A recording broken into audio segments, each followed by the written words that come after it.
الحمد للہ الذی خلق السماوات والارض وجعل الظلمات والنور له الحمد كله اوله وآخره ظاهره وباطنه لا الہ الا اللہ الہ الاولین والآخرین لا الہ الا هو الرحمن الرحیم۔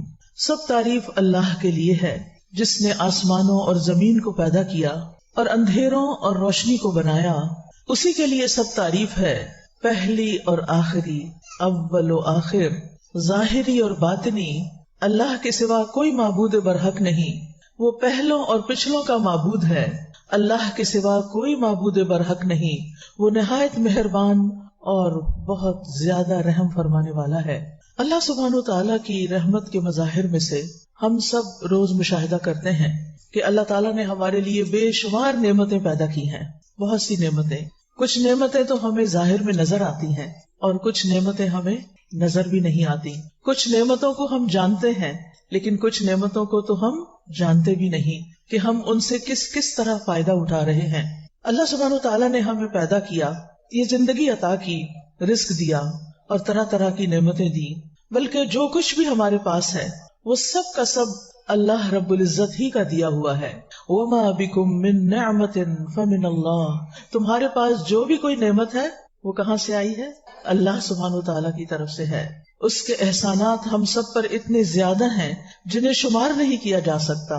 ہم ساری زندگی ان احسانات کو گنتے ہوئے گزار دیں تو احسانات کی لسٹ پوری نہ ہو سکے۔ اللہ سبحانہ تعالیٰ نے ہمیں وہ بھی دیا جو ہم نے مانگا اور وہ بھی دیا جو ہم نے مانگا ہی نہیں اور ہمیں اس کا پتہ بھی نہیں۔ وَآتَاكُم مِّن كُلِّ مَا سَأَلْتُمُوهُ وَإِن تَعُدُّوا نِعْمَةَ اللَّهِ لَا تُحْصُوهَا إِنَّ الْإِنسَانَ لَظَلُومٌ كَفَّارٌ، اور اس نے تمہیں ہر اس چیز میں سے دیا جو تم نے اس سے مانگی، اور اگر تم اللہ کی نعمتوں کو گننا چاہو، شمار کرنا چاہو تو شمار نہ کر پاؤ گے۔ بلا شبہ انسان یقیناً بڑا ہی ظالم، بہت ناشکرا ہے، یعنی ہم اس کی نعمتوں کا شکر ادا ہی نہیں کر سکتے۔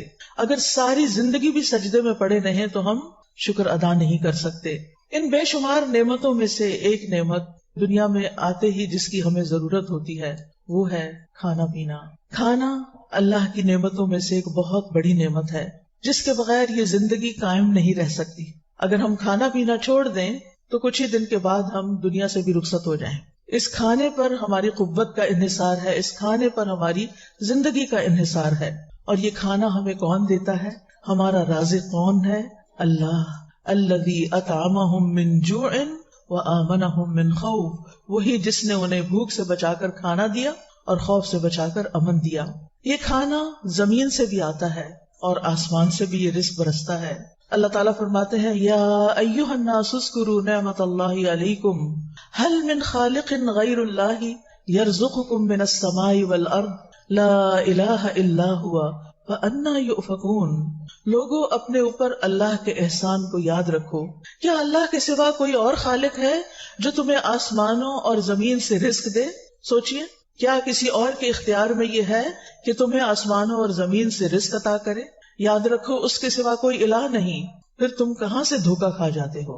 یعنی جب سارے احسان اسی کے ہیں، تمہاری روزی اس کے ہاتھ میں ہے، تو پھر عبادت بھی اسی کی کرو، شکر بھی اسی کا ادا کرو۔ سورۃ النحل میں اللہ تعالیٰ فرماتے ہیں فَكُلُوا مِمَّا رَزَقَكُمُ اللَّهُ حَلَالًا طَيِّبًا وَاشْكُرُوا نِعْمَتَ اللَّهِ إِن كُنتُمْ إِيَّاهُ تَعْبُدُونَ، بس اللہ نے جو تمہیں حلال اور پاکیزہ رزق عطا کیا ہے وہی کھاؤ، اگر تم واقعی اس کی بندگی کرنے والے ہو تو اللہ کی نعمت کا شکر ادا کرو۔ اس سے یہ پتہ چلتا ہے کہ شکر کے بغیر عبادت مکمل نہیں ہوتی۔ شکر کرنا عبادت ہے، شکر کرنے والے سے اللہ راضی ہوتا ہے، شکر کرنے والے کی نعمتوں میں اضافہ ہوتا ہے، شکر کرنے والے کی نعمتیں باقی رہتی ہیں، اور ناشکرا انسان دکھوں اور غموں اور پریشانیوں میں ڈوبا رہتا ہے، اور جو اس کے پاس ہوتا ہے اس کو بھی انجوائے نہیں کر سکتا۔ لہٰذا جو بھی اللہ نے دیا ہے اس پر ہمیں شکر ادا کرنا ہے۔ اور پھر آپ دیکھیے کہ جو کچھ ہم کھاتے اور پیتے ہیں اس کو صرف کھا ہی نہ لیا کریں بلکہ ان چیزوں پر غور بھی کیا کریں کہ یہ کیسے پیدا ہوئی، یہ کیسے بنی، یہ کس نے بنائی، یہ کس نے بھیجی، اور یہ میرے لیے جب میں ابھی پیدا بھی نہیں ہوئی تھی، جب ابھی یہ زمین آسمان بھی نہیں بنے تھے، اس وقت میری تقدیر میں یہ لکھا گیا تھا کہ میں اس جگہ بیٹھ کر یہ کھانا کھاؤں گی اور یہ پانی پیوں گی. اللہ نے اس وقت سے پلاننگ کی ہوئی ہے، تدبیر کی ہوئی ہے. اللہ ہمارا رب ہے، اور رب کون ہوتا ہے؟ خالق، مالک اور مدبر. یس، جس نے پیدا کیا، جو ہمارا مالک ہے، اور جس نے ہمارے لیے تدبیر کی کہ میرا بندہ کہاں پیدا ہوگا، کیا کھائے گا، کتنے سال جیے گا، اس کو کس کس چیز کی ضرورت ہے، اور اس نے وہ سب کچھ مہیا کیا، اور پھر ہمیں کہا کہ کوشش کر کے اسے حاصل کر لو. اللہ نے وہ تمہارے لیے پیدا کیا ہوا ہے، تمہیں پیدا کیا تو تمہارا رزق بھی پیدا کیا ہوا ہے. اب تم پر ہے کہ تم کتنی کوشش کرتے ہو. اللہ تعالیٰ کھانے پینے کی چیزوں پر غور کرنے کے لیے حکم دیتے ہیں سورۃ عبسہ میں، فَلْيَنظُرِ الْإِنسَانُ إِلَىٰ طَعَامِهِ أَنَّا صَبَبْنَا الْمَاءَ صَبًّا ثُمَّ شَقَقْنَا الْأَرْضَ شَقًّا فَأَنبَتْنَا فِيهَا حَبًّا وَعِنَبًا وَقَضْبًا وَزَيْتُونًا وَنَخْلًا وَحَدَائِقَ غُلْبًا وَفَاكِهَةً وَأَبًّا مَتَاعًا لَكُمْ وَلِأَنْعَامِكُمْ. تو اللہ سبحانہ وتعالیٰ کیا فرماتے ہیں کہ انسان کو چاہیے کہ وہ اپنے کھانے کی طرف دیکھے. ہم ہی نے اوپر سے پانی برسایا، پھر عجیب طرح سے زمین کو پھاڑا تو اس میں سے ہم نے اناج اگایا، اور انگور اور ترکاریاں اور زیتون اور کھجور اور گھنے باغات اور پھل اور چارہ. یہ سب کچھ تمہارے اور تمہارے مویشیوں کے لیے زندگی کا سامان ہے. یہ سب کچھ اللہ نے کیوں بنایا ہے؟ تاکہ تمہاری زندگی باقی رہے اور تمہارے جانوروں کی بھی زندگی. کیونکہ کچھ خوراک تو ہم براہ راست زمین سے حاصل کر لیتے ہیں، لیکن کچھ خوراک زمین کی ہمارے جانور کھاتے ہیں، پھر ہم ان کا دودھ پیتے ہیں، ان کا گوشت کھاتے ہیں، ان کے انڈے کھاتے ہیں، یعنی انڈائریکٹلی وہ خوراک ہمارے پاس آ جاتی. وہ جو کچھ کھاتے ہیں، آپ سوچئے گائے بھینس جو کچھ کھاتی ہے، اس میں سے اس کو اپنے جینے کے لیے تو تھوڑا ہی چاہیے ہوتا ہے، باقی وہ کس کو دیتی ہے؟ ہمیں دیتی ہے. کتنا ہمیں اللہ کا شکر ادا کرنا چاہیے کہ جس نے ہماری گائے بنائی، اور وہ گائے چارہ کھاتی ہے ہماری خاطر، اور پھر ہمیں دودھ پلاتی ہے. یہ اللہ تعالیٰ کا کتنا بڑا احسان ہے. دودھ اگر زمین سے نکلتا تو اس کو صاف کرنا کتنا مشکل ہوتا، اور اگر بارش کی شکل میں آسمان سے برستا تو ہمارے گھر بار سب پہ دودھ برس رہا ہوتا. تو اللہ سبحانہ تعالیٰ نے ہمارے لیے کتنے بہترین انتظام کیے. پھر آپ دیکھیے زمین کی طرف کہ اس پر طرح طرح کے درخت اگے ہوئے ہیں. وَهُوَ الَّذِي أَنشَأَ جَنَّاتٍ مَعْرُوشَاتٍ وَغَيْرَ مَعْرُوشَاتٍ وَالنَّخْلَ وَالزَّرْعَ مُخْتَلِفًا أُكُلُهُ وَالزَّيْتُونَ وَالرُّمَّانَ مُتَشَابِهًا وَغَيْرَ مُتَشَابِهٍ كُلُوا مِن ثَمَرِهِ إِذَا أَثْمَرَ وَآتُوا حَقَّهُ يَوْمَ حَصَادِهِ وَلَا تُسْرِفُوا إِنَّهُ لَا يُحِبُّ الْمُسْرِفِينَ. وہی تو ہے جس نے دونوں طرح کے باغات پیدا کیے. ایک وہ جن کی بیلیں چھپروں پہ چڑھائی جاتی ہیں، وہ بھی کس کے لیے ہیں؟ کس کے لیے ہیں؟ ہمارے لیے. دوسرے وہ درخت جو خود اپنے تنے پہ کھڑے ہوتے ہیں، یعنی کچھ تو اپنے تنے پہ کھڑے نہیں ہو سکتے، سہارا لے کے اوپر جاتے ہیں اور پھر ہمارے لیے پھل پیدا کرتے ہیں. نیز کھجوریں اور کھیتیاں پیدا کی جن سے کئی طرح کے معقولات حاصل ہوتے ہیں. نیز اس نے زیتون اور انار پیدا کیے جن کے پھل اور مزے ملتے جلتے بھی ہوتے ہیں اور مختلف بھی ہوتے ہیں، کوئی کھٹا، کوئی میٹھا، کوئی درمیانہ. جب یہ درخت پھل لائیں تو ان سے خود بھی کھاؤ، اور فصل کاٹتے وقت ان میں سے اللہ کا حق بھی ادا کرو. یعنی سارا خود ہی نہ کھا جاؤ، بلکہ ان کو بھی دو جو محروم ہیں، ان کو بھی دو جو سوالی ہیں، جو ضرورت مند ہیں. کیونکہ انسان کے کھانے میں، انسان کے رزق میں اوروں کا بھی حصہ ہے. اور بے جا خرچ نہ کرو، کیونکہ اللہ اسراف کرنے والوں کو پسند نہیں کرتا. پھر اسی طرح سورۃ النحل میں اور کھیتیوں اور سبزیوں وغیرہ کا بھی ذکر کیا گیا. وَمِن ثَمَرَاتِ النَّخِيلِ وَالْأَعْنَابِ تَتَّخِذُونَ مِنْهُ سَكَرًا وَرِزْقًا حَسَنًا إِنَّ فِي ذَلِكَ لَآيَةً لِقَوْمٍ يَعْقِلُونَ. نیز کھجور اور انگور کے پھلوں سے ہم تمہیں ایک مشروب پلاتے ہیں جسے تم نشہ آور بھی بنا لیتے ہو اور عمدہ رزق بھی. یعنی لوگ کھجور سے اور انگور وغیرہ سے ڈرنک بھی بنا سکتے ہیں، کھجور سے ملک شیک بنا سکتے ہیں، خود کھجور سے نبیز بنتا ہے، اور اسی طرح انگور سے بھی جوس بنتا ہے، کھانے کے کام بھی آتا ہے. لیکن بہت سے لوگ اللہ کی اس نعمت کو صحیح طرح استعمال کرنے کی بجائے اس سے شراب بنا کے پیتے ہیں. وہ فطرت سے ہٹے ہوئے ہیں، وہ اپنے آپ کو نقصان دیتے ہیں، نشہ آور چیز بنا لیتے ہیں. اور نشہ ہمارے دین میں حرام ہے. سب کو پتا ہے؟ کس کس کو پتا ہے کہ نشہ حرام ہے؟ ہاں الحمدللہ، پیچھے تک سب کو پتا ہے. لیکن افسوس یہ کہ آج ہمارے ینگسٹرز بے دریغ نشہ استعمال کر رہے ہیں. کالجز کے اندر، یونیورسٹیز کے اندر، حتیٰ کہ ہائی اسکولز کے اندر بچے نشہ کرنا شروع ہو گئے. نشہ حرام ہے. اللہ نے ہمیں عقل دی ہے اور عقل ہی انسان کی خوبصورتی کا باعث ہے. یعنی جو بے عقل انسان ہوتا ہے اس کی طرف کوئی توجہ نہیں کرتا، اس کی کوئی بات نہیں سنتا.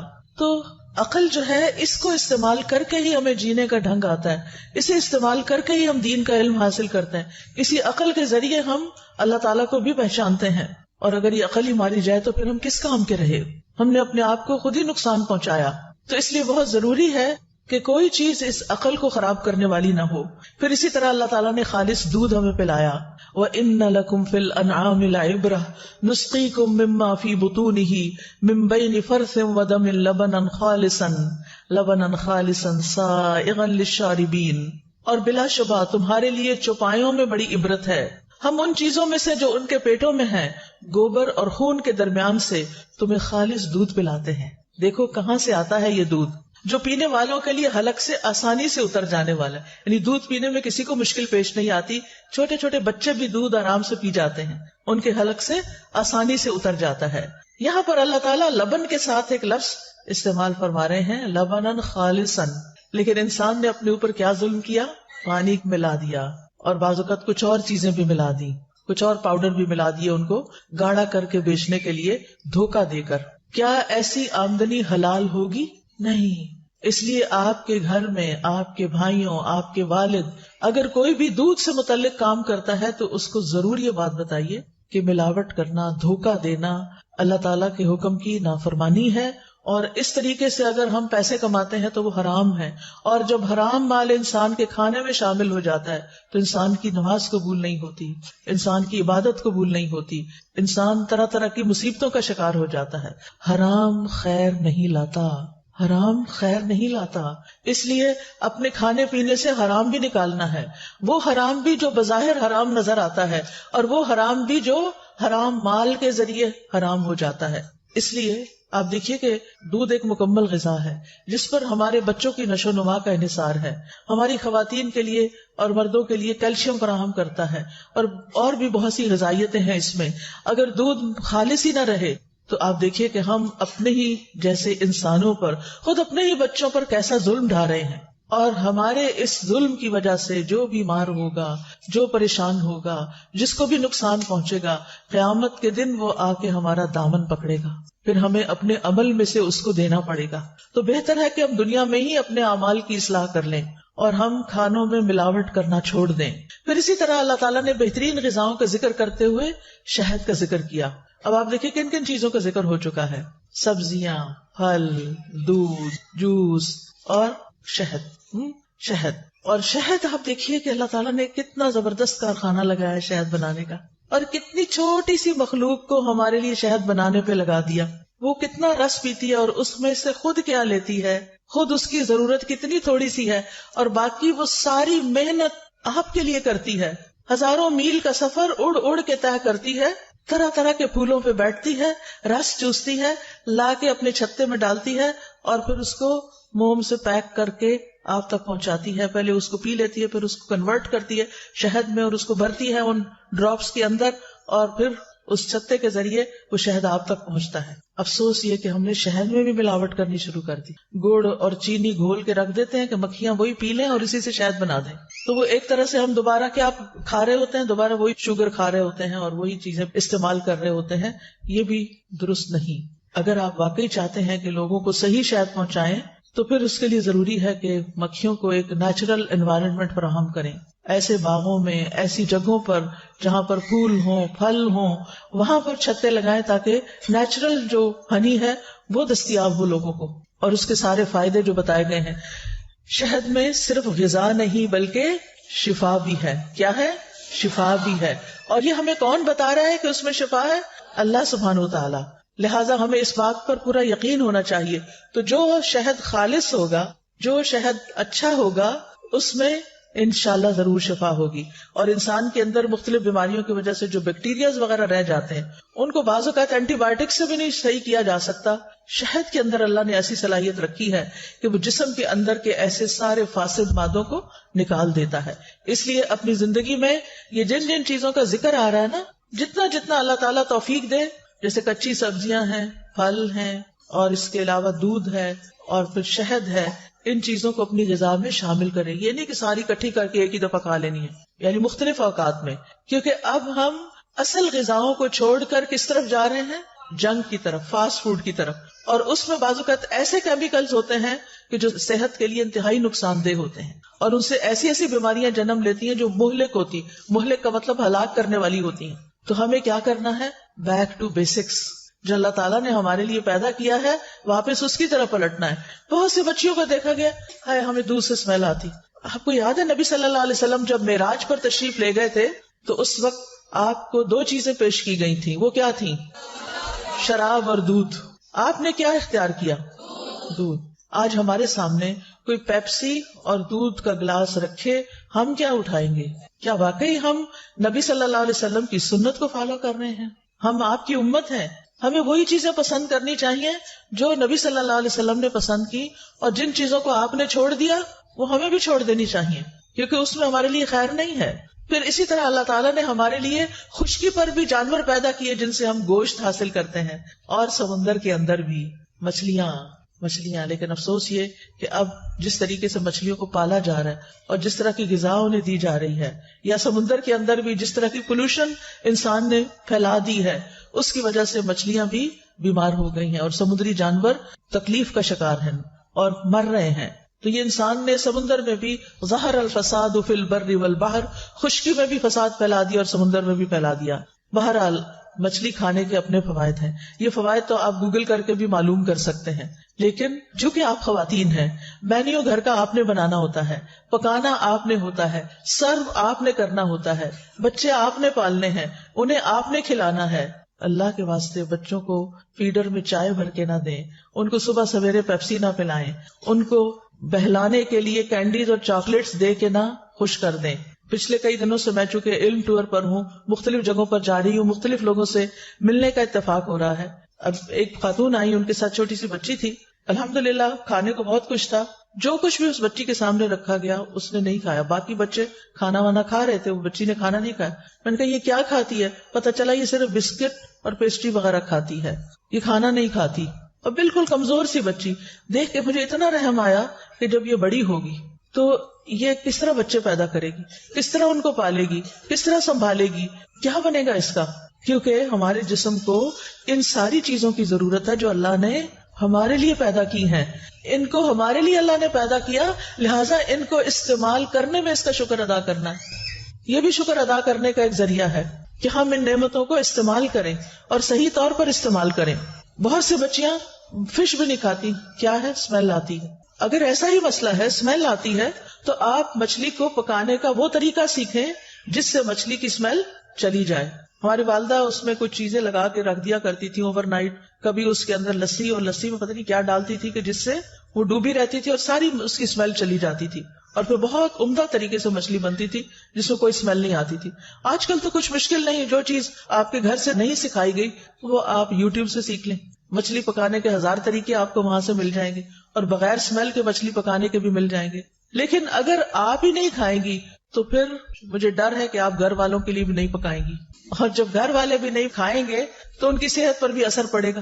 لہذا ساری بچیوں کو، ساری خواتین کو صحیح طور پر کھانے کا انتخاب، مینیو بنانے کا طریقہ، اس کو صحیح طور پر پکانے کا طریقہ آنا چاہیے.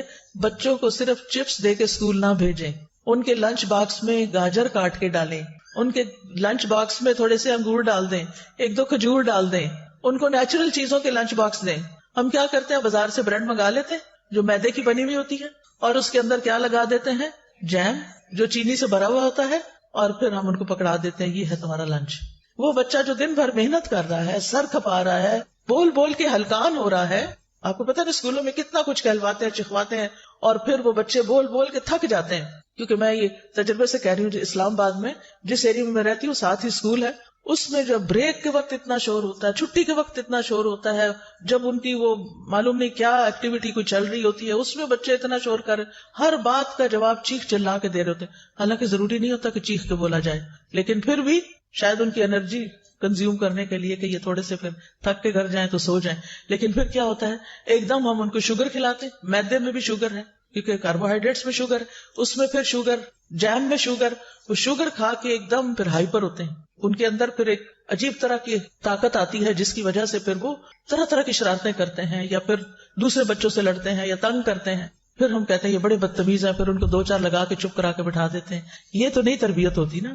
غلطی کس کی ہے کہ وہ اس وقت اتنے ہائپر ہوئے ہیں. پھر یا ان کو ڈبوں کے جوس پکڑا دیتے ہیں اور بڑے خوش ہوتے ہیں اللہ نے ہمیں بہت دیا، ہم اپنے بچوں کو ڈبوں کے جوس دے سکتے. اللہ نے آپ کو اس ملک میں پیدا کیا ہے جہاں سبحان اللہ ہر طرح کا پھل، ہر طرح کی نعمتیں، ہر طرح کی سبزیاں موجود ہیں، تازی چیزیں موجود ہیں، لیکن آہستہ آہستہ ہم ان چیزوں کو چھوڑ کر ہر چیز ریڈی میڈ چاہتے ہیں تاکہ ہمیں تکلیف نہ کرنی پڑے. اور کون صبح صبح گاجر چھیلے اور کاٹے اور ان کے ڈبے میں ڈالے؟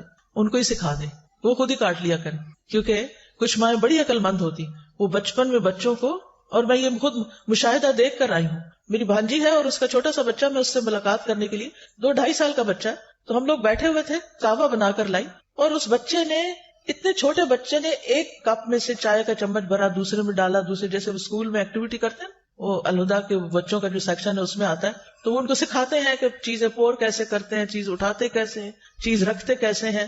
وہ ماشاءاللہ اتنی موٹر سکلز اتنی زیادہ بہترین ہو جاتی ہیں کہ بچے چھوٹی عمر میں ہی خود کھانا سیکھ جاتے ہیں، خود اٹھانا سیکھ جاتے ہیں، کاٹنا سیکھ جاتے ہیں، جوڑنا توڑنا سیکھ جاتے ہیں، ترتیب سے رکھنا سیکھ جاتے ہیں. یہ ساری چیزیں بچپن میں آپ بچوں کو گھر میں بھی سکھا سکتی ہیں. ضروری نہیں کہ اس کے لیے آپ ان کو الہدا کی مونٹیسری میں ہی بھیجیں. آپ کا ہر گھر خود ایک مونٹیسری ہونا چاہیے، ایک تربیت گاہ ہونا چاہیے، لیکن اس کے لیے تو پھر ماں کو خود پہلے سیکھنا ہوگا نا. ہم بچیوں کو اتنا کچھ پڑھا دیتے ہیں لیکن ان کو ماں بننا نہیں سکھاتے، ان کو گھر داری نہیں سکھاتے. اس سے اچھی تو ہماری نانی دادی وغیرہ تھی کہ جنہوں نے ہماری ماؤں کو اور پھر ہماری ماؤں نے ہمیں اسٹرکٹ طریقے سے سختی کے ساتھ پالا اور کچھ چیزوں کے اوپر بہت ہی ڈسپلن کیا کہ یہ تو کرنی ہی پڑے گی، یہ تو کرنی، سلائی بھی آنی چاہیے، بٹن لگانا آنا چاہیے، کاج بنانا آنا چاہیے. اب یہ چیزیں بھی نہیں ہیں. اچھا بٹن ٹوٹ گیا، اٹھا دو، دے دو یہ کسی کو کپڑا. یہ سلائی ادھڑ گئی، اب ہمارے گھر میں تو مشین بھی نہیں ہوتی ہے تو چلانی نہیں آتی، دھاگا ہی نہیں ڈالنا آتا. یعنی اگر کسی بچے کو کہنا مشین میں دھاگا ڈالو تو اس کو دھاگا نہیں اب ڈالنا آئے گا، کیونکہ یہ چیزیں، یہ فن، یہ سکلز ناپید ہو گئی. اب کیا اس کی جگہ آ گیا موبائل، اب وہ خوب چلانا آ گیا، اور مشین کون چلائے بیٹھ کے. اب تو یہ صرف ایک فن رہ گیا. تو اب اس کا نتیجہ کیا ہوتا ہے کہ اب ہمیں ہر سیزن میں نئے کپڑے چاہیے، کیونکہ پہلے کیا ہے، پھٹ گئے، پھٹے نہیں ادھڑے ہیں، ادھڑنے اور پھٹنے کا بھی ہمیں فرق نہیں پتا چلتا. اب وہ نکالے جاتے ہیں، پھر کہتے ہیں کیا کریں تنخواہ پوری نہیں ہوتی. کیسے پوری ہو جب آپ کے خرچ کرنے کا انداز یہ ہے؟ تو پھر یہاں تو لاکھوں بھی آئے تو پورے نہیں پڑیں گے. تو اللہ سبحانہ وتعالیٰ مصرفین کو پسند نہیں کرتا، فضول خرچ لوگوں کو پسند نہیں کرتا. تو ہمارے پاس ملینز بھی ہوں، ہم بلینئر بھی ہوں، تب بھی ہمیں اچھے طریقے سے، سلیقے سے خرچ کرنا چاہیے، چیزوں کو ضائع نہیں کرنا چاہیے، کیونکہ اللہ تعالیٰ کو ایسے لوگ پسند نہیں ہیں. اللہ تعالیٰ نے یہ سارے ریسورسز ہمیں اس لیے نہیں دیے کہ ہم ان کو ایسے تیسے استعمال کر کے ضائع کر کے پھینک دیں. ان نعمتوں کا شکر ادا کریں، اور شکر ادا کرنے کے لیے سب سے پہلے یہ سوچیں یہ اللہ نے مجھے دی ہیں، میرے رب نے پیدا کی ہیں، میرے رب نے میرے لیے یہ بھیجی ہیں. جیسے حضرت ابراہیم علیہ السلام کیا کہتے تھے، والذی یطعمنی ویسقینی، وہی ہے جو مجھے کھلاتا اور پلاتا ہے. کبھی ہم نے بھی کہا وہی ہے جو مجھے کھلاتا اور پلاتا ہے. کسی دن کھانے کی میز پہ بیٹھ کے ضرور کہیں وہی ہے جو مجھے کھلاتا اور پلاتا ہے. ہمارے اندر یہ یقین ہونا چاہیے کہ جو کھانا ہم کھا رہے ہیں، جو پانی ہم پیتے ہیں، جو چیز ہمیں ملتی ہے، وہ دراصل اللہ سبحانہ تعالیٰ ہی کی طرف سے ہوتی ہے، وہی عطا کرتا ہے. لہٰذا ہم اسی کے شکر گزار بنے. رب کا شکر ادا کر بھائی جس نے ہماری گائے بنائی. پھر آپ دیکھیں کہ شکر کیسے ادا ہوتا ہے اور شکر کیوں کرنا چاہیے. ایک تو پہلے میں نے بتایا کہ شکر کرنے سے اللہ سبحانہ وتعالیٰ نعمتیں بڑھا دیتے ہیں، باقی رکھتے ہیں اور زیادہ دیتے ہیں. اور اس کے علاوہ شکر ادا کرنے سے اللہ بندے سے راضی ہو جاتا ہے. حدیث میں آتا ہے اللہ تعالیٰ اس بندے سے راضی ہو جاتا ہے جو ایک لقمہ بھی کھائے تو اس پر اللہ کا شکر ادا کرے، یا جو مشروب کا ایک گھونٹ بھی پیے تو اس پر اللہ کا شکر ادا کرے. یعنی اللہ سبحانہ تعالیٰ کا شکر کس بات پر ادا کرنا ہے، کب ادا کرنا ہے؟ ایک گھونٹ پانی یا دودھ یا شربت کچھ بھی پی کے. یعنی آپ دیکھیں کہ اگر ایک گھونٹ پانی انسان نے پیا تو کتنی دیر لگتی ہے الحمدللہ کہنے میں؟ کتنی دیر لگی؟ سیکنڈ کی بات ہے. اگر سیکنڈ میں رب راضی ہو سکتا ہے تو پھر اور کیا چاہیے. اللہ تعالیٰ اس بندے سے راضی ہو جاتا ہے جو ایک لقمہ کھاتا ہے اور الحمدللہ کہتا ہے. دعا کرے اللہ تعالیٰ ہمیں توفیق دے کہ ہر گھونٹ کے بعد اور ہر لقمے کے بعد ہمارے دل سے الحمدللہ نکلے، کیونکہ اس سے نعمتوں میں اضافہ ہوگا، کبھی کمی نہیں ہوگی. پھر اسی طرح آپ دیکھیں شکر گزار کو بلند مقام ملتا ہے. ابو ہریرہ رضی اللہ عنہ روایت کرتے ہیں آپ صلی اللہ علیہ وسلم نے فرمایا کھانے والا شکر گزار صبر کرنے والے روزہ دار کے برابر ہے. مثلاً آپ دو لوگ ہیں، ایک نے روزہ رکھا ہوا ہے، اجر مل رہا ہے اس کو، آپ کھا رہے ہیں، آپ کھا کے کہتے ہیں الحمدللہ اللہ تیرا شکر، دونوں برابر ہو گئے. روزے والا اور شکر گزار ایک جیسے ثواب پانے والے ہو گئے. یہ شکر کو معمولی چیز نہیں، لیکن یہ کرنا مشکل ہے، بہت کم لوگ شکر ادا کر پاتے ہیں. اللہ تعالیٰ فرماتے ہیں وَقَلِيلًا مَا تَشْكُرُونَ، کتنا کم تم شکر ادا کرتے، اور یہ واقعی کم ادا کرتے ہیں. اللہ ہمیں شکر گزار بندوں میں شامل کر لے. اور ہر نماز کے بعد یہ دعا مانگا کرے رب اعنی علی ذکرک وشکرک وحسن عبادتک. اللہ ہمیں شکر گزار بندہ بنا. اور شکر ادا کرنے کے لیے ہم صرف زبان سے شکر ادا نہیں کریں، ہم عبادت بھی خوبصورت کریں، کیونکہ عبادت بھی دراصل شکر ادا کرنے کا ایک طریقہ ہے. قیامت کے دن بندے کا سب سے پہلے حساب یہ ہوگا، اس سے کہا جائے گا کیا میں نے تیرے جسم کو تیرے لیے درست نہیں کیا تھا؟ کیا میں نے تجھے ٹھنڈے پانی سے سیراب نہیں کیا تھا؟ یعنی پینے کو دیا تھا نا، پھر پی کے تم نے کیا کیا، یعنی شکر ادا کیا یا نہیں. اور اسی طرح معمولی نعمتوں کا بھی سوال ہوگا. ثم لتسألن یومئذ عن النعیم، پھر تم سے اس دن نعمتوں کے بارے میں ضرور سوال ہوگا. اگر ہم شکر ادا کرتے رہے تو ہمارے لیے نجات ہوگی، اور اگر شکر ادا نہیں کیا تو پوچھو گی کہ کیوں نہیں کیا. اب کھانے پر شکر ادا کرنے کے طریقے کیا ہیں؟ نمبر 1، کھانے کا انتخاب، سلیکشن، حلال اور طیب. پہلا کام کیا کرنا ہے آپ نے؟ حلال اور طیب. اللہ تعالیٰ فرماتے ہیں یا ایھا الناس کلوا مما فی الارض حلالا طیبا ولا تتبعوا خطوات الشیطان انہ لکم عدو مبین. اے لوگو، ان چیزوں میں سے جو زمین میں ہے حلال اور پاکیزہ کھاؤ، اور شیطان کے قدموں کی پیروی نہ کرو. شیطان کیا چاہتا ہے؟ کہ انسان کو کھانے کے راستے سے بہکائے اور اس کو حلال نہ کھانے دے. اور بعض اوقات ہم حلال کا اہتمام کر لیتے ہیں لیکن طیب کا اہتمام نہیں کرتے. لہذا اللہ سبحانہ تعالیٰ کا یہ حکم ہے ساری انسانیت کو. پھر تمام رسولوں کو اور اہل ایمان کو طیب کھانے کا حکم دیا گیا. رسول اللہ صلی اللہ علیہ وسلم نے فرمایا بے شک اللہ پاک ہے اور پاک ہی قبول کرتا ہے، اور بے شک اللہ نے مومنوں کو بھی وہی حکم دیا ہے جو اس نے رسولوں کو دیا. بس اللہ تعالیٰ نے فرمایا یا ایھا الرسل کلوا من الطیبات واعملوا صالحا، اور اللہ تعالیٰ نے فرمایا یا ایھا الذین آمنوا کلوا من طیبات ما رزقناکم. تو دونوں کو کیا حکم ہے؟ پاک چیزیں کھاؤ، جو ہم نے پاک رزق دیا اس میں سے کھاؤ. رسول اللہ صلی اللہ علیہ وسلم نے فرمایا بے شک مومن کی مثال شہد کی مکھی کی طرح ہے، جو پاکیزہ چیز کھاتی ہے پاکیزہ رس خارج کرتی ہے، اور جس پھول پتے پہ بیٹھتی ہے نہ وہ ٹوٹتا ہے نہ خراب ہوتا ہے. ایسا ہوتا ہے مومن. ہم سب بھی کہتے ہیں ہم بھی مومن ہیں. کیا ہمارے اندر یہ کوالٹی ہے کہ پاکیزہ صاف ستھری چیز کھائیں؟ باسی اور گلی سڑی اور گندی اور خراب اور وہ جو ہماری صحت کو خراب کر دے اس کو چھوڑ دیں. اور پھر جس جگہ بھی ہم بیٹھے وہاں کیسے بیٹھیں کہ جب اٹھے تو صاف ستھری جگہ چھوڑ کے جائیں. یہ نہیں کہ ٹیشو پیپر چھوڑ دیں اور اپنی کو پینسل وہیں چھوڑ جائیں اور جیکٹ اتار کے رکھی تھی وہی وہاں بھول جائیں، اور کوئی گھڑی یا سیل یا اور پھر انتظامیہ کو تنگ کریں وہ ہماری چیز وہاں رہ گئی تھی اب وہ کہاں ہے. وہ کیا جانے، صرف آپ ہی تو نہیں تھے نا وہاں، اور بھی تو لوگ تھے. تو اس لیے شہد کی مکھی سے تشبیہ دی کہ جس چیز پہ بیٹھتی ہے نہ وہ ٹوٹتی ہے نہ خراب ہوتی ہے. پھر اسی طرح رزق میں جو طیب کا اہتمام ہے اس کے بارے میں ہم سب کو کانشیس ہونا چاہیے کہ غذاؤں کے بارے میں ہمارے پاس صحیح انفارمیشن ہو، کیا کیا چیز میرے مزاج کے خلاف ہے. ماشاءاللہ گجرانوالہ میں تو بہت سے اچھے اچھے حکیم ہیں. یہ حکیم لوگ بتاتے ہیں کہ آپ کا مزاج کیا ہے، آپ کا مزاج سوداوی ہے یا دموی ہے یا عصبی ہے، یعنی آپ کو اس مزاج کے مطابق کیا کھانا چاہیے کیا نہیں کھانا چاہیے. آپ سب کو کس چیز کا پتا ہونا چاہیے؟ سب کو کیا پتا ہونا چاہیے؟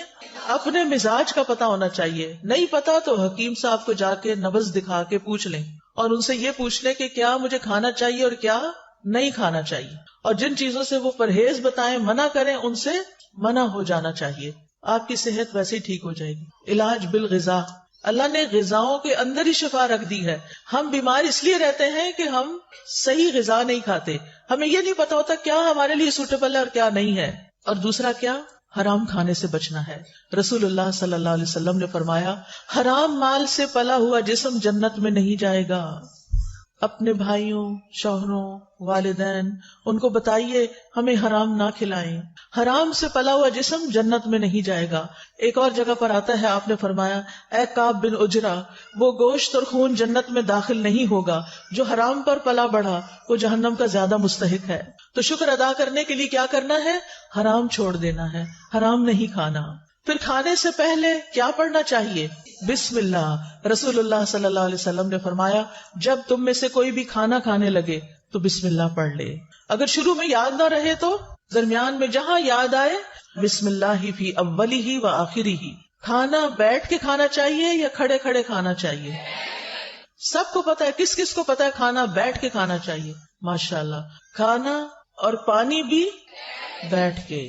انس رضی اللہ عنہ بیان کرتے ہیں نبی صلی اللہ علیہ وسلم نے اس بات سے منع فرمایا کہ کوئی شخص کھڑے ہو کر پیے، چاہے دودھ ہو، چاہے پانی ہو، چاہے کچھ اور ہو. قتادہ کہتے ہیں ہم نے انس سے کہا کھانے کے بارے میں کیا حکم ہے؟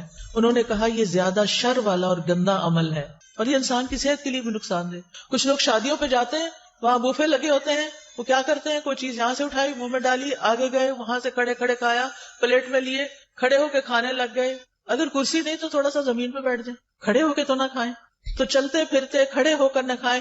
خواتین خاص طور پر کچن میں اگر کھڑے ہو کے کام کر رہے ہیں تو کھڑے کھڑے چیزیں مت کھائیں.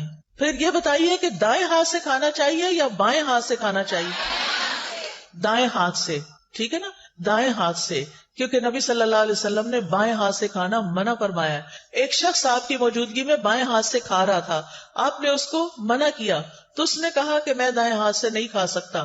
آپ نے فرمایا تم کبھی نہ کھا سکو، لہٰذا مرتے دم تک وہ شخص اپنا دایاں ہاتھ منہ تک نہیں لے جا سکا. پھر آپ اتنا ناراض ہوئے اس پر، تو اس لیے دائیں ہاتھ سے کھانا ہے. کچھ لوگ ہوتے ہیں نا لیفٹی ہوتے ہیں، ہر چیز بائیں ہاتھ سے کرتے ہیں، لیکن پھر بھی کھانا تو دائیں ہاتھ سے ہی کھانا ہے. ویسے تو نبی صلی اللہ علیہ وسلم ہر وہ چیز جو لیتے دیتے تھے اس میں دایاں ہاتھ استعمال کرتے تھے. اور کچھ بچوں کو تو بڑے ہو کر بھی یہ نہیں پتا ہوتا کہ دایاں کون سا بایاں کون سا ہے. وہ اسی میں کنفیوز رہتے ہیں کیونکہ بچپن میں کسی نے تربیت ہی نہیں کی کہ بیٹا یہ دایاں ہاتھ ہے، اس سے یہ کام کرنا ہے. کچھ کام ہماری زندگی میں دائیں ہاتھ کے ہیں اور کچھ کام ہماری زندگی میں بائیں ہاتھ کے ہیں. استنجا بائیں ہاتھ سے، ناک صاف بائیں ہاتھ سے، گندی چیزوں کو ہاتھ بائیں ہاتھ سے، اور اچھے اچھے کام سارے دائیں ہاتھ سے. پھر اسی طرح آپ صلی اللہ علیہ وسلم نے یہ بھی فرمایا تم میں سے کوئی بھی بائیں ہاتھ سے کھانا نہ کھائے، نہ ہی بائیں ہاتھ سے کچھ پیے، کیونکہ شیطان اپنے بائیں ہاتھ سے کھاتا اور پیتا ہے. تو اللہ تعالیٰ نے کیا فرمایا؟ وَلَا تَتَّبِعُوا خُطُوَاتِ الشَّيْطَانِ، شیطان کے قدموں کی پیروی نہیں کرو. اچھا ہو سکتا ہے آپ سوچیں یہ باتیں تمہیں پہلے ہی پتا، آپ ہمیں پھر اسی پہ درس کیوں دے رہی ہیں؟ اگر آپ کو پتا ہے نا تو ان کی پابندی بھی کرنی ہے. نمبر 1 عمل کرنا ہے. نمبر 2 آپ یا تو مائیں بن چکی ہیں یا آئندہ کی مائیں ہیں. آپ نے بچپن سے اپنے بچوں کی تربیت یہ کرنی ہے کہ انہوں نے دایاں ہاتھ ہی استعمال کرنا ہے، کھڑے ہو کے نہیں کھانا، بسم اللہ پڑھ کے کھانا ہے، اپنے سامنے سے کھانا ہے. کچھ لوگ کیا کرتے ہیں پلیٹ میں کہیں کبھی ادھر ہاتھ مارا، کبھی ادھر کبھی ادھر. نبی صلی اللہ علیہ وسلم نے اسے منع کیا ہے. اور خاص طور پر درمیان میں برکت اترتی ہے، درمیان سے اٹھا کے نہیں کھانا. کچھ لوگ کھانا ڈالتے ہیں نا بیچ میں سے ڈال رہے ہوتے ہیں. کہاں سے ڈالنا چاہیے؟ اپنے سامنے سے ڈالنا چاہیے. پھر ٹیک لگا کے نہیں کھانا، پھر پیٹ کے بل نہیں کھانا. آج کل کیا ہو رہا ہے، لوگ لیپ ٹاپ کھول لیتے ہیں، الٹے لیٹ جاتے ہیں، سامنے لیپ ٹاپ ہوتا ہے، ساتھ کوئی کھانے پینے کے سنیکس ہوتے ہیں، کوئی چپس رکھے ہوتے ہیں، کوئی کچھ اور چیزیں رکھی ہوتی ہیں، ساتھ ساتھ کام کر رہے تھے اور ساتھ ساتھ الٹے لیٹ کے کھاتے ہیں. نبی صلی اللہ علیہ وسلم نے اس سے بھی منع کیا ہے. اگر آپ کا بچہ موبائل لے کے الٹا لیٹ کے کھا بھی رہا ہے اور دیکھ بھی رہا ہے، ویسے تو الٹا لیٹنا ویسے ہی منع ہے، لیکن اگر کسی ضرورت کے تحت کوئی لیٹا بھی ہے تو اس وقت کھائے نہیں. پھر اسی طرح کھانے کو ضائع نہیں کرنا. کچھ لوگ دیکھتے ہیں کوئی چیز کہتے ہیں اچھا پھینکو اس کو، پر کھجور لیں گے اس کے اندر میں چھوٹی چھوٹی لگ جاتی ہے نا سسری سی، تو کہتے ہیں نہیں یہ نہیں کھانی، پھینک دو. یہ اسراف ہے. نبی صلی اللہ علیہ وسلم کی سنت کیا ہے؟ آپ کے سامنے پرانی کھجور پیش کی گئی، آپ نے کھول کے اچھی طرح جائزہ لیا، سسریاں نکالی، صاف کیا اور باقی کھا لی. اگر کوئی لقمہ زمین پہ گر جاتا تھا تو آپ کیا کرتے تھے؟ اٹھا کے پھینک دو؟ نہیں، بلکہ اس کو صاف کر کے کھا لیتے تھے. نبی صلی اللہ علیہ وسلم نے فرمایا شیطان تم میں سے ہر ایک آدمی کے پاس اس کے ہر کام کے وقت موجود رہتا ہے، یہاں تک کہ کھانے کے وقت بھی. لہٰذا جب تم میں سے کسی کا لقمہ گر جائے تو چاہیے کہ اس کو کھا لے صاف کر کے اور اسے شیطان کے لیے نہ چھوڑے. کھانے کے بعد برتن کو کیا کرنا چاہیے؟ صاف کرنا چاہیے. ہم پہلے بے سوچے سمجھے برتن بھر لیتے ہیں، خاص طور پہ شادیوں میں. توجہ سے سنیے یہ بات، بڑی سخت تکلیف ہوتی ہے جب لوگ شادیوں پہ جاتے ہیں اور پلیٹوں کے اندر چھوٹے چھوٹے ٹیلے بنا لیتے ہیں کھانا ڈال ڈال کے، اور پھر 2-4 لقمے کھاتے ہیں، کوئی چھوٹے بچے کو ساتھ کھلایا اور باقی ساری کی ساری پلیٹ واپس. اس کا حساب کون دے گا؟ پہلے تھوڑا ڈال کے چکھ لیں کہ آپ کے حساب سے نمک پورا ہے یا نہیں، اور اگر پہلی دفعہ میں آپ کو ٹھیک لگتا ہے تو بس پھر دوبارہ اتنا ڈالیں جتنا آپ کو بھوک ہے کھانا ہے. کھانا زیادہ نہیں ڈالنا، نہ گھر میں، نہ شادیوں میں، پارٹیوں میں، نہ کسی کے گھر، کیونکہ وہاں انسان سوچتا ہے میرا کیا جاتا ہے، مجھے تو کوئی نقصان نہیں، اور کتنا کھانا ضائع ہوتا ہے. اور آپ کو پتا ہے کہ آپ ہی کے شہر میں کتنے لوگ رات کو بھوکے سوتے ہوں گے، آپ نے ان کے حصے کا بھی منگا کے پکا کے ضائع کر کے بنوں میں پھینک دیا. تو کھانے کے بعد برتن صاف کرنا ہے. اگر کسی وجہ سے بعض اوقات اندازہ نہیں ہوتا، کچھ چیزیں ایسی ہوتی ہیں ان کو کھا کے جلدی پیٹ بھر جاتا ہے، تو پھر اس کھانے کو الگ نکال لیں. اگر کوئی بلی وغیرہ ہے اس کو ڈال دیں، اگر کوئی چاول وغیرہ ہے اپنے گھر میں ایک ایسی کنالی رکھ دیں، کوئی ایسی ڈش رکھ دیں کہ جس میں بچا ہوا کھانا جا کے ڈال دیں. پرندے آئیں گے وہ کھا کے چلے جائیں گے، آپ کو ثواب ملے گا. میں تو جب روٹی خود بناتی تھی تو پیڑے کا آٹا ہوتا ہے نا، وہ اگر ہاتھوں کو لگ جاتا تھا تو میں اس کے لیے الگ برتن رکھتی تھی، اور صبح سے رات تک جتنی بھی اس کے اندر ہاتھ سے اترا ہوا آٹا جمع ہوتا تھا وہ شام تک چھوٹی چھوٹی سوئیاں بن جاتا تھا سوکھ کے، پھر میں اس کو چڑیا کو ڈال آتی تھی. کیونکہ ذرے کا بھی وزن ہوگا نا قیامت کے دن، کے نہیں ذرے کا وزن ہے نا. فَمَن يَعْمَلْ مِثْقَالَ ذَرَّةٍ خَيْرًا يَرَهُ وَمَن يَعْمَلْ مِثْقَالَ ذَرَّةٍ شَرًّا يَرَهُ. شر کیا ہے؟ ضائع کرنا. خیر کیا ہے؟ کسی کے فائدے میں لے آنا. اور مجھے امید ہے کہ آپ پرندوں وغیرہ کے لیے پانی بھی رکھتے ہوں گے.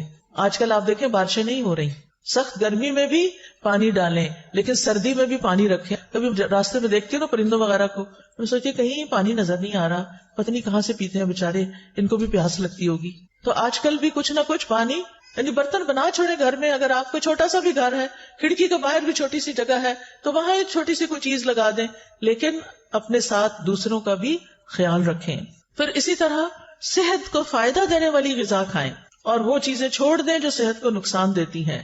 ام منذر کہتی ہیں رسول اللہ صلی اللہ علیہ وسلم میرے گھر تشریف لائے، آپ کے ساتھ علی رضی اللہ عنہ بھی تھے، اور علی رضی اللہ عنہ بیماری سے اٹھے تھے، کمزور تھے.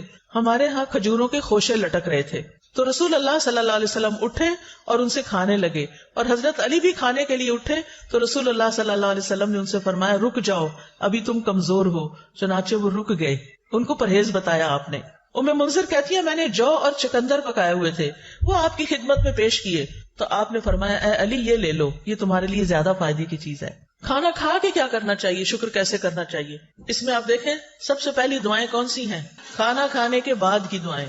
ایک نہیں کئی دعائیں ہیں. آپ نے پتا کیا کرنا ہے، ان دعاؤں کو، اس پیپر کو اس میں سے الگ کر کے آپ نے اپنے کچن میں جہاں کھانا کھاتے ہیں یا ڈائننگ ہال میں یا پھر جہاں بھی آپ ہوتے ہیں وہاں یہ لگا لیں اور دیکھ کے پڑھنا شروع کریں اور ایک ایک یاد کرنا شروع کریں تاکہ کھانے کے بعد پڑھ کے آپ اٹھیں. ٹھیک ہے انشاءاللہ، اور اس سے آپ کو انشاءاللہ بہت ثواب ہوگا اور یہ شکر ادا کرنے کا ایک طریقہ ہے.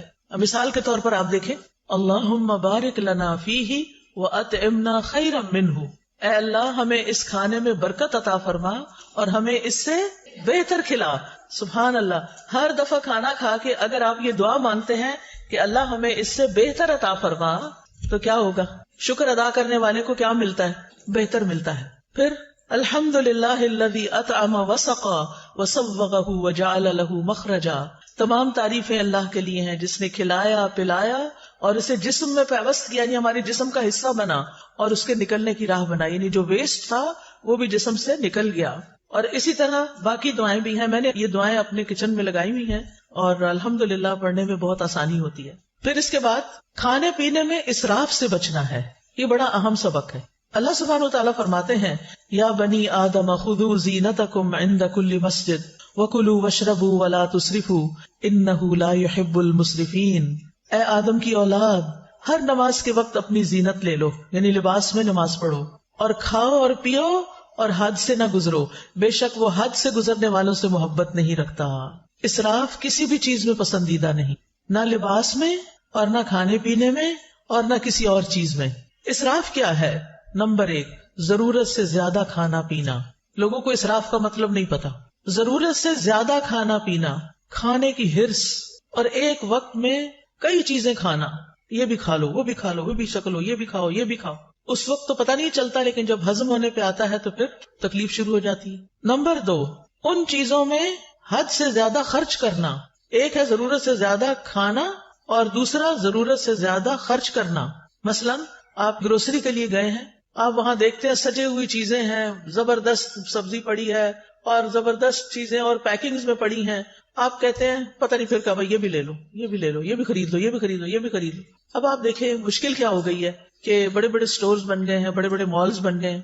اگر آپ نے ایک سمپل چائے بھی لینی ہے تو پہلے زمانے میں کیا ہوتا تھا، چھوٹی سی کارنر پہ دکان ہوتی تھی، وہاں ایک ہی قسم کی یا زیادہ سے زیادہ 2 قسم کی چائے پڑی ہوتی تھی، اور آپ جو پیتے تھے وہی چائے دوبارہ کسی بچے کو بھی پیسے دے کے منگا لیتے تھے. اب کیا ہوتا ہے، آپ مال میں جاتے ہیں اور چائے کی اتنی قسمیں ہیں کہ آپ کہتے ہیں کہ اچھا یہ بھی آ گئی، یہ تو لگتا بہت اچھی ہوگی، چلو یہ بھی ٹرائی کر لیتے ہیں، وہ بھی، یہ بھی، وہ بھی. بہت ساری چائے خرید کے گھر لے آتے ہیں، طرح طرح. اب تو مجھے لگتا ہے ہر چیز کی چائے بن گئی ہے.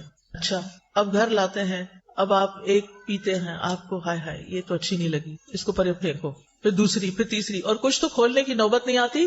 اور پھر ایسے ہی پیک ڈبے جب ایکسپائر ہو جاتی ہے نا ڈیٹ، تو پھر اٹھا کے کیا کرتے ہیں، بن میں پھینک دیتے ہیں. نہ اپنے کام آئی نہ کسی اور کے کام آئی. یہ آپ نے کیا کیا، اسراف. سمجھ آئی اسراف کی؟ کس کس کو اسراف کی سمجھ آئی؟ الحمدللہ. نمبر 1 زیادہ کھانا، نمبر 2 کھانے پہ زیادہ خرچ کرنا، اور نمبر 3 ہے حرام میں پڑنا، حرام چیزیں کھانا، نقصان دہ چیزیں کھانا. تو اللہ سبحانہ تعالیٰ نے کیا فرمایا، کھاؤ پیو لیکن اسراف نہیں کرو. نبی صلی اللہ علیہ وسلم نے فرمایا کھاؤ اور پیو، پہنو اور صدقہ کرو، لیکن اسراف نہ کرو، نہ تکبر کرو. ابن عباس کہتے ہیں جو تمہارا جی چاہے کھاؤ، جو تمہارا جی چاہے پہنو، مگر 2 باتوں سے ضرور بچو، اسراف اور تکبر. تکبر کیوں؟ کیونکہ عام طور پر لوگ اپنا آپ دکھانے کے لیے، اپنے آپ کو بڑا ظاہر کرنے کے لیے قیمتی سے قیمتی، مہنگے سے مہنگے کپڑے پہنتے ہیں اور قیمتی سے قیمتی چیزیں خرید کے رکھ لیتے ہیں صرف دکھاوے کے لیے، استعمال کچھ بھی نہیں کرتے. تو پھر کیا کہا ابن عباس نے، یعنی اللہ کی نعمتیں کس لیے بنی ہیں، کس لیے اگائی ہیں اللہ نے، کس لیے پیدا کی؟ ہمارے لیے. کلوا مما رزقناکم، یعنی جو ہم نے تمہارے لیے تمہیں رزق دیا اس میں سے کھاؤ، جو آپ کی حیثیت ہے، استطاعت ہے، وقت ہے، کھاؤ، لیکن کیا نہ کرو، اسراف نہ کرو.